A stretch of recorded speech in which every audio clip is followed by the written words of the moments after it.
David, tell me, what is the difference between directing a world premiere versus a production that's been running for several years? Wow, it's a great question, Tina. I always feel when we're doing a brand new piece, there's such a responsibility that all of us have in the room, and that's everybody, the entire staff, because everything that we do serves the play. Everyone from selling tickets to ushering people into the theater, it's the very first time that this play has ever come forward. And so we really want to create the right environment. We've got the right cast, we've got the right design team, we have the right staff to really bring it forward. Because, writers, playwrights, it's an act of loneliness. All writing is kind of an act of loneliness. And to hear those voices that have been torturing your imagination come forth for the first time is great. There's nothing more exciting than having the playwright in the room. Sometimes we're making changes right there. We'll be discovering a scene and playwright will go, that's not quite what you guys are terrific, but that's not quite what I meant. It's me, it's in the writing. So let me go away and come back with something new. And that's exciting for me, it's exciting for actors, it's exciting for the playwright, I think, for that to come forward.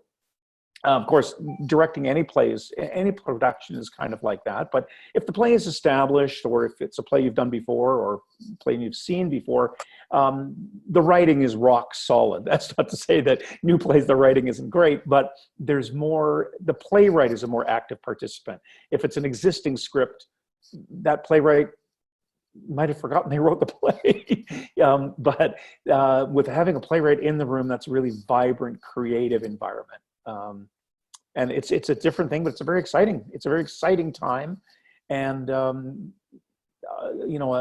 production, say, that we do here of a new Dan Needles or John Spurway or Kristen De Silva, whoever the playwright is, a lot of subsequent productions will be impacted by what we did here, by what we did in Orangeville, by what the playwright even sees. It's not uncommon for, say, the playwright to see the show, to have a 3-week run of the play, to see it from opening night to closing night and go, you know what, that moment never really landed. I've seen it now, I've seen it with audience reaction. Let me just tweak it a bit more. You know what, that was great. Boom, done.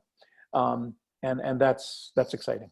Everybody, if there's something that you want to know, if there's something that, because you come into the theater, our job as theater artists is that when you come in, it all just is like smooth sailing in the lights, all kind of stuff. And what has gone on behind that, or sometimes what is going on backstage during that kind of thing, it's like,